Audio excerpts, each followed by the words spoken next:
बिस्मिल्लाहिर्रहमानिर्रहीम अस्सलाम वालेकुम। मैं हूं करामत मुगल और मेरे साथ हैं ईसा नकवी। नकवी साहब, द बिग डे इलेक्शंस इस वक्त पोलिंग चल रही है। लोकली भी लोग डिस्कस कर रहे हैं, इंटरनेशनल मीडिया और बैन अल-अक़वामी मुबस्सरीन भी पाकिस्तान पहुंचे हुए हैं। इस वक्त इंटरनेशनली पाकिस्तान के इलेक्शंस के हवाले से पल्स क्या है? देखिए, सबसे पहली बात कि ये वीडियो जो है वो यहीं पर है, मेरे चैनल पर मौजूद रहेगी। अगर आपने वोट अभी तक नहीं अपना पोल किया तो इस वीडियो को बंद करें, जाके पहले आप वोट पोल करें। वोट आपका बहुत अहम है। जिस जमात को बेहतर समझते हैं, मुस्लिम लीग नून है, पाकिस्तान पीपल्स पार्टी है, JUIF है, MQM है, GDA है, पाकिस्तान तहरीक इंसाफ है, PTI पार्लियामेंटेरियंस है, इस्तेकाम पाकिस्तान पार्टी है, दीगर जमातें हैं, ढेर सारी जमातें हैं। वो इलेक्शंस में हिस्सा ले रही हैं। सबके मंशूर आपको पता है, सबके चेहरे आपको पता है, सबके कैंडिडेट्स आपको पता है।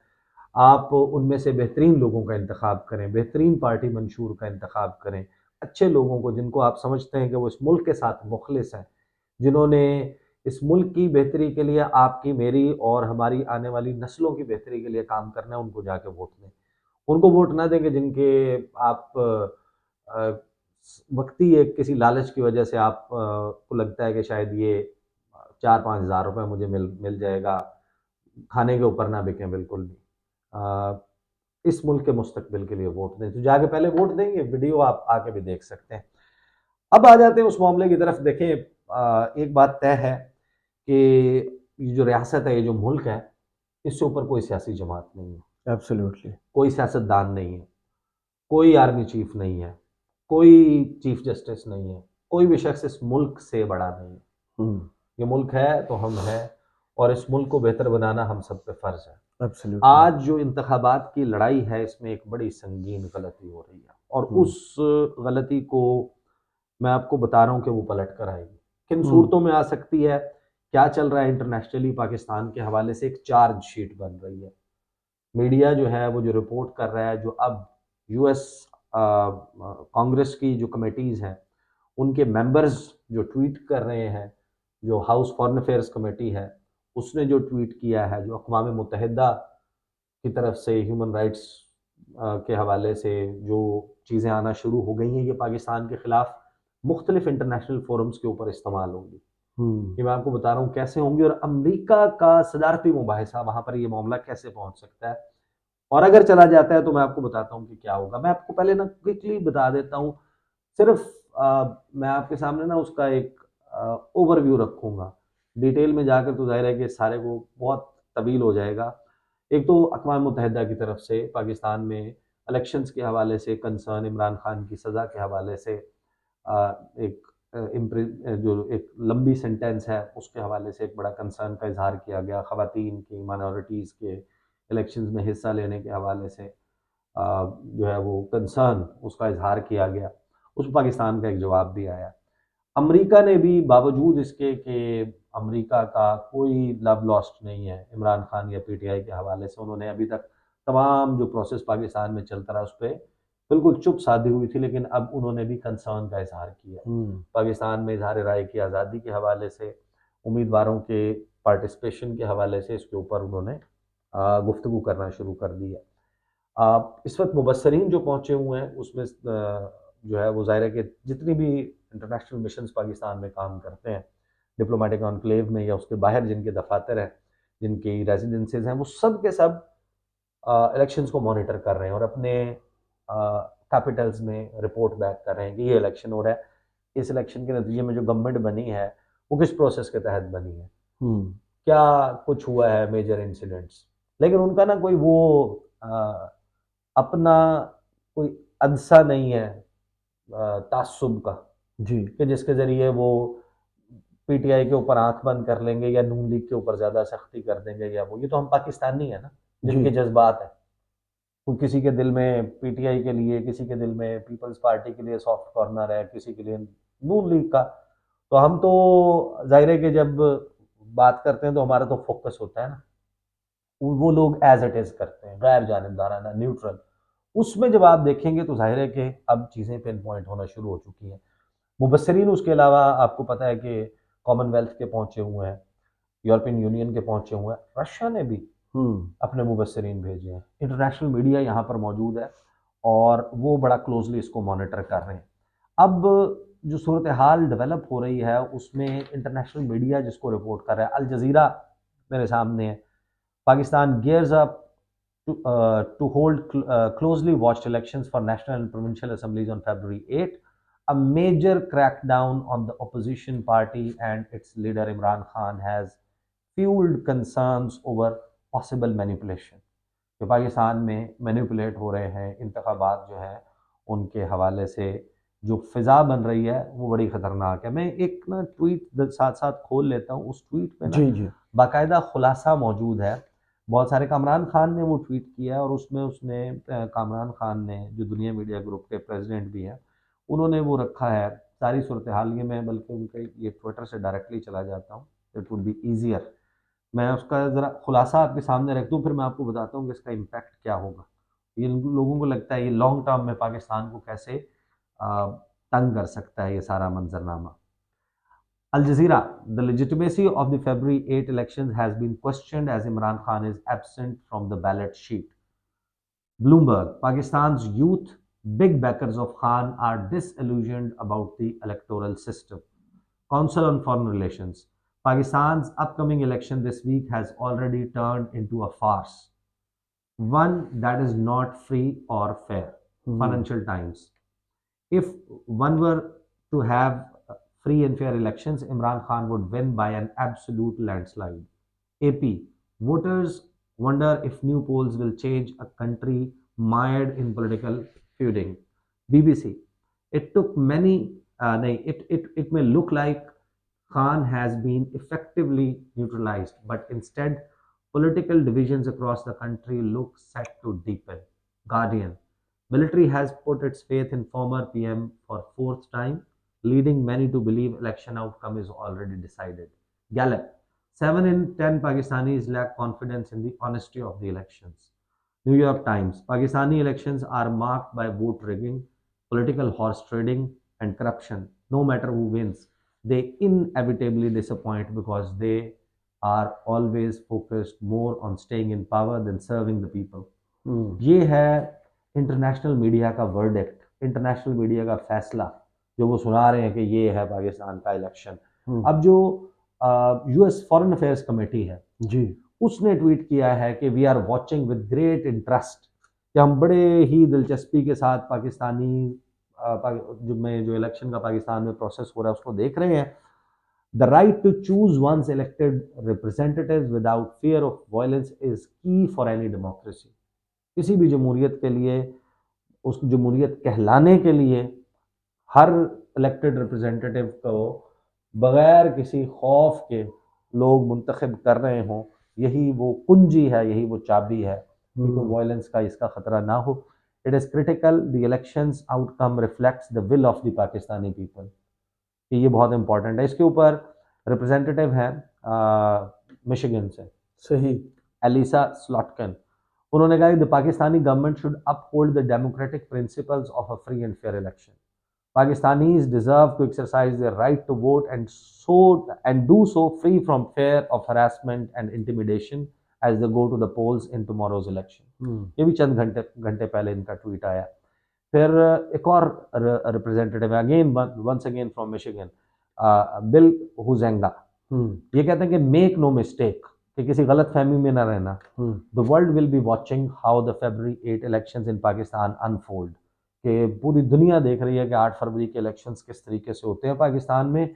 The government of Pakistan must prioritise free and fair elections, due process, the rule of law and respect for human rights, ये उन्होंने कहा है। फिर मेहदी हसन जो है उन्होंने द इंटरसेप्ट की एक खबर जो है वो ट्वीट किया कि 8 ways the US backed government in Pakistan is subverting the election, कि किस तरीके से पाकिस्तान में इलेक्शंस को हाईजैक किया जा रहा है। ये है पल्स जो डेवलप हो रही है इंटरनेशनली जी। नाउ पाकिस्तान की अंदरूनी दाखिली सियासी लड़ाई, उसमें तो मिस्टेक्स सभी की होंगी ना, पीटीआई की भी, पीपल्स पार्टी की भी, नून लीग की भी, इदारों की भी, अदलिया की भी, मीडिया की भी, सब की हैं गलतियाँ। मजमूई तौर के ऊपर ये इलेक्शन जो है इसके बाद का मंजरनामा क्या होगा, जी। अभी तो आपको सब गुडी गुडी लग रहा है ना कि ठीक है जनाब, इंटरनेशनली फलाना भी है। जो गवर्नमेंट बननी है उसने दुनिया को फेस भी करना है, दुनिया से सरमायाकारी लानी है, पैसे लाने हैं, प्रोजेक्ट्स लाने हैं। आपको एक लॉन्ग टर्म कंसिस्टेंसी वाली एक पॉलिसी चाहिए, आपको आईएमएफ का नया प्रोग्राम चाहिए, आपको जीएसपी प्लस स्टेटस चाहिए, यूरोपीय मंडियों तक आपको एक इजी फ्री एक्सेस चाहिए, आपको लेस ड्यूटीज के ऊपर आपकी रसाई हो उन मंडियों तक, ताकि आपकी मार्केट में चीज़ें ज़्यादा आसानी से जो है वो बिक सकें, और आप एक ल्यूक्रेटिव वो है 8-10 अरब यूरोज का मामला है ये। फिर दुनिया के साथ तजारत है।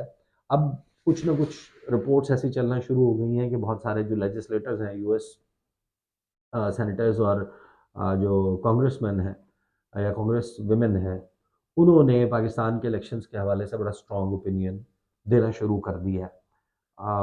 जाहिर है कि इमरान खान एक इंटरनेशनल फिगर भी हैं। जी। इमरान खान को बैलेट पेपर के ऊपर हराना हराना नामुमकिन नहीं है। हम्म। इन्होंने जो काम किया है ये उसका नतीजा है ना।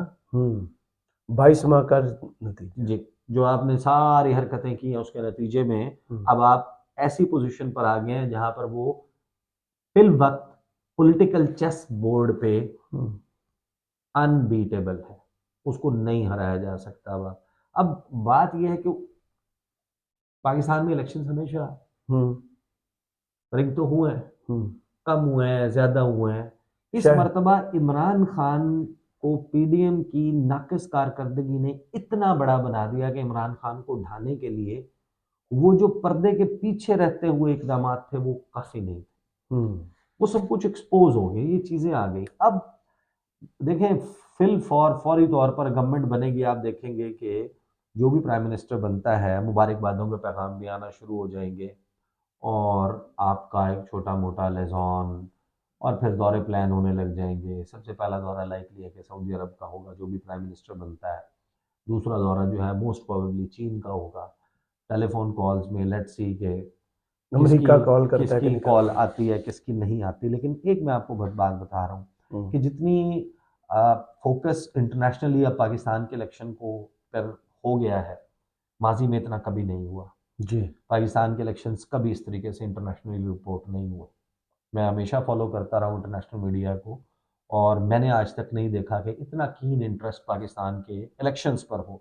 अब इसका नतीजा क्या होगा देखें, अभी फौरी तौर के ऊपर तो शायद कुछ ना हो, लेकिन लॉन्ग टर्म में इसके रेपरकशंस आएंगे। खास तौर पर देखें, अब सिर्फ पाकिस्तान में इलेक्शन का साल नहीं है, अमेरिका में भी इलेक्शन का साल है, और वहाँ पर सदारती मुबाहिसा होता है, उसमें फॉरेन पॉलिसी एक बहुत बड़ा सब्जेक्ट होता है, डेमोक्रेसी एक बहुत बड़ा सब्जेक्ट होता है, ह्यूमन राइट्स एक बहुत बड़ा सब्जेक्ट होता है कि पूरी दुनिया में आपने इनके लिए क्या किया। सही। अब बात यह है कि चाहे कॉस्मेटिक मेजर के तौर पर, चाहे दिखाने के लिए, एक जवाब तैयार करने के लिए अपने तौर पर, बाइडन एडमिनिस्ट्रेशन, अगर जो Biden on this side of the dice, on this side of the rostrum खड़े हैं और उनकी डोनाल्ड ट्रंप के साथ डिबेट हो रही है, तो पाकिस्तान दुनिया की 5वीं नंबर ऑफ वोटर्स के हिसाब से 5वीं बड़ी डेमोक्रेसी है, 5वां बड़ा मुल्क है। और एक मुल्क जो कि चाहे डबल स्टैंडर्ड्स को फॉलो करते हुए नाम नेहाद तरीके से, या आप जो भी क्वेश्चन कर लें, लेकिन चैंपियन ऑफ डेमोक्रेसी है, जो पूरी दुनिया को कहता है कि जमहूरियत जो है उससे वो बेहतरीन सिस्टम है और वो होना चाहिए, जी। और डेमोक्रेटिक वैल्यूज़ को रिस्पेक्ट किया जाना चाहिए। और अमेरिका की पूरी दुनिया में इन स्टैंडर्ड्स को फॉलो ना करने वाले ममालिक को रेप्रिमांड करने के लेजिस्लेशंस मौजूद हैं, सजाएं, पाबंदियां, उनके साथ ताल्लुकात की नौयत कैसी होगी, ये पूरे उनके उसूल वज़ा हैं। और जब ये मरहला आएगा उस वक्त लामहला पाकिस्तान पे कप होगा। मैं आपको मिसाल दे देता हूँ। साल 2020 अमरीकी प्रेसिडेंशियल डिबेट हो रही थी, मुबाहिसा था, और मुबाहिसे में क्लाइमेट चेंज का सब्जेक्ट डिस्कस हो रहा था। जी। अब दुनिया के ममालिक किस तरीके से डिस्कस होते हैं और उनके नताइज फिर आगे चल के कितने सख्त भी हो जाते हैं, ये उसकी एक बड़ी ज़बरदस्त मिसाल है। अब सदारती मुबाहिसा हो रहा था, डोनाल्ड ट्रंप जो है उसके क्लाइमेट चेंज के हवाले से, मौसमियाती तब्दीली के हवाले से, वो उसको बड़ी चीज़ नहीं समझता। अच्छा। वो कहता है तरक्की करना हमारा भी हक है। ये क्या बात हुई कि हम एनवायरमेंटल फ्रेंडली में लगे रहें और चीन जो है वो कोयला जला के अपनी इंडस्ट्री चलाए। इलेक्ट्रिसिटी और पावर जनरेशन करे, हम्म, कोल से और माहौलियात को तबाह करे, और फॉसिल फ्यूल और उनकी जो है कंजम्पशन उसकी ऐसी हो, कार्बन एमिशंस इतनी हो, हम यहाँ पर उन स्टैंडर्ड्स की वजह से अपनी इंडस्ट्री में पीछे रह जाए। तो हम नहीं इसको मानते, ये जो पेरिस डिक्लेरेशन है, अकॉर्ड है, हम इसको नहीं मानते, और वो उसका एक अपना स्टाइल था। जो बाइडन जो है वो is the other side of the coin, वो और उनका एक अलहदा मौकफ है। तो डोनाल्ड ट्रंप का बड़ा जबरदस्त गाढ़ा यार दोस्त ब्राजील का सदर जायर बोल्सोनारो। अब दुनिया का जो सबसे बड़ा जंगल है, रेन फॉरेस्ट, दैट जी इज अमेजोन, जी, वो तकरीबन 68 लाख मुरब्बा किलोमीटर के ऊपर फैला हुआ। वाह, ये 11 मुल्कों में है दुनिया के, पाकिस्तान से साउथ थोड़ा सा। अमेरिका के जी 11 ममालिक में फैला हुआ, और उसका एक बहुत बड़ा चंक, मेजर चंक ब्राजील में आता है। सही। अब जायर बोल्सोनारो जो है उसने जंगलात की कटाई शुरू की, और वो दरख्त काट रहा है, और टिम्बर जो है वो बिक भी रहा है, इस्तेमाल भी हो रहा है, जगह भी बन रही है, पैसा भी आ रहा है, और उससे इंडस्ट्री भी लग रही है, और फिर कार्बन एमिशंस और वो भी उसमें भी इजाफा हो रहा है, और वो एनवायरमेंटल फ्रेंडली पॉलिसीज भी नहीं ले रहा। सही। लेकिन Donald Trump is okay with it.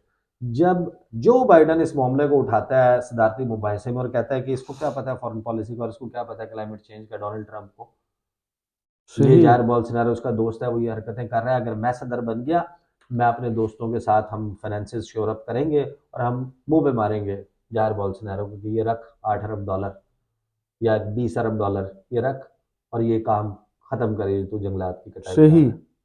जैसे ही ये कहा, ये मुबाहिसा खत्म हुआ, जायर बोल्सोनारो जाहिर है कि एक इंडिपेंडेंट स्टेट का है तो सदर, और था भी ट्रंप का यार, और उसको लग भी यही रहा था कि ट्रंप ही जीतेगा। उसने ट्विटर के ऊपर चढ़ के जनाब ट्वीट किया, जो जो बाइडन को जो है ना उसने लताड़ दिया। सही। उसने कहा कि ये किस तरीके से मुदाखलत कर सकता है एक सॉवरेन स्टेट के उसमें, shame on you Biden, shame on you, hmm 2-3 दफा शेम ऑन यू लिख के।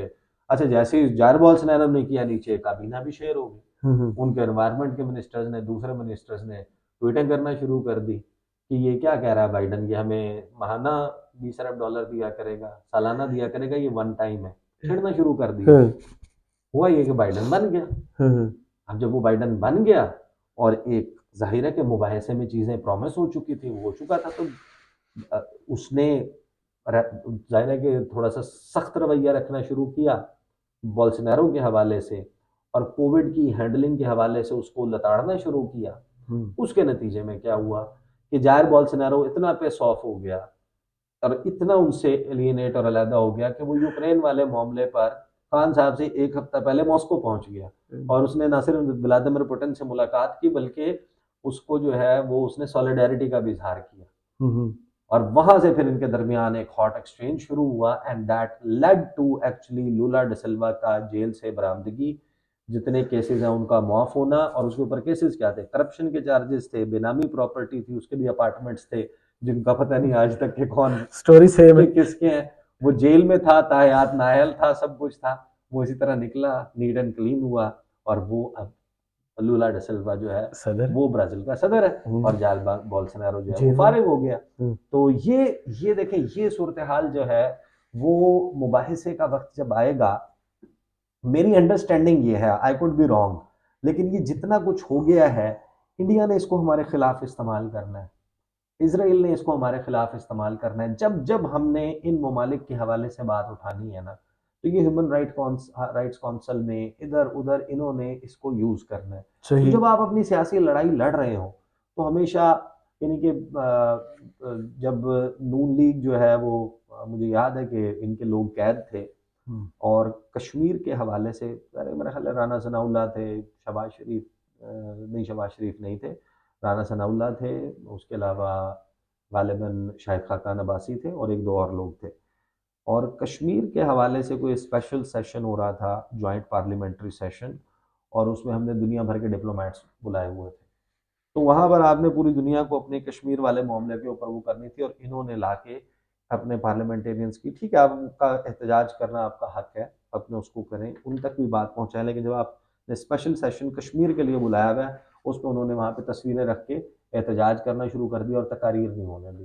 तो इंटरनेशनली जो रिपोर्ट हुआ ना, वो रिपोर्ट वो नहीं हुआ जो कश्मीर वाला मामला था, रिपोर्ट होने लग गया। तो जो ये एहतजाज था। तो ये उस वक्त पीटीआई को भी अपना रवैया और इन जमातों को भी देखना चाहिए था, और आज भी हर एक को अपना रवैया देखना चाहिए कि ये मुल्क जो है और इस मुल्क के जो लॉन्ग टर्म अहदाफ हैं वो ज़्यादा इम्पोर्टेंट है। आपका जो पोर्ट्रेयल है टू द आउटर वर्ल्ड कि आप किस किस्म का मुआशरा है, किस किस्म का मुल्क है, उससे आपकी रिस्पेक्ट होती है। जब आप जाते हैं किसी मुल्क में, आप को टैग किया जाता है, वो जो शनाख्त आपके मुतल्लिक, यानी कि अभी जिस शख्स को आपने पूरी दुनिया में जाके कह रहा था कि मुस्लिम्स आर नॉट टेररिस्ट और इस्लामोफोबिया पे बात कर रहा था, आपने उसके ऊपर टेररिज्म का चार्ज भी लगा दिया, आपने बाकी भी लगा दिए। तो सियासी लड़ाई लड़ें, सियासी मैदान में लड़ें, सब लड़ें। पीटीआई भी जब आए वो भी लड़े और बाकी भी लड़ें, लेकिन इसको जो है वो अपने मुल्क के तशख़्ख़ुस के लिए जो है वो ना करें, सही, वो इस तरीके उस से पर इस्तेमाल ना कॉम्प्रोमाइज करें। ना करें। तो ये है इस वक्त वो सूरत हाल जिस तरीके से इंटरनेशनल मीडिया देख रहा है। आई होप के ये चीज़ें उस तरफ ना आ जाएं जिन खदशात का मैं इजहार कर रहा हूँ, लेकिन लामहला ये तमाम चीज़ें जो हैं वो पाकिस्तान की जो फ्यूचर गवर्नमेंट आ रही है उसके खिलाफ इस्तेमाल होगी। सही, बहुत शुक्रिया ईसा नकवी आपके तजिए का। कमेंट्स बॉक्स में ज़रूर बताइएगा वीडियो आपको कैसी लगी। इजाज़त दीजिए, अल्लाह अल्लाह हाफिज़। हाफिज़।